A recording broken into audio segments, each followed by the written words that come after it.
ক্ষমা কর আমাকে। এর মধ্যে ক্ষমা করার কি আছে?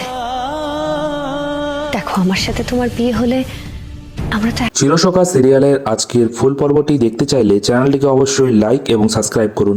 মিঠিল বলে, তোমরা বুঝি বাবিলের বিয়ের শপিং করতে যাবে? আমি যদি তোমাদের সঙ্গে যাই তাহলে কি তোমাদের কোনো সমস্যা হবে? কুর্চি পিসি বলে, তোমার সামনে দাঁড়াতেই আমাদের লজ্জায় মাথা কাটা যাচ্ছে। মিঠিল বলে, সবকিছু ঠিক থাকলে হয়তো আজকে আমি হবু বউ হিসাবে বাজার করতে যেতে পারতাম বাবিলের সঙ্গে। বাবিল বলে, সবকিছু হয়েছে আমার জন্য, আমাকে প্লিজ তোমরা ক্ষমা করে দাও। কুর্চি পিসি বলে যে বাবিল যদি আজকে এই ঘটনা না ঘটাতো তাহলে এরকম দিন আসতো না। বাবিল বলে, সবাই আমাকে প্লিজ ক্ষমা করে দাও। মিঠিল বলে, বাবিল আমি তোমার বন্ধু হিসেবে তোমার সঙ্গে বাজার করতে যেতে পারি না?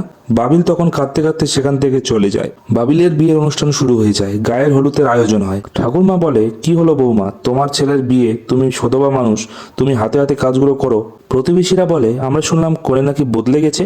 পরবর্তী পর্বটি দেখতে চাইলে চ্যানেলটিকে অবশ্যই লাইক এবং সাবস্ক্রাইব করুন।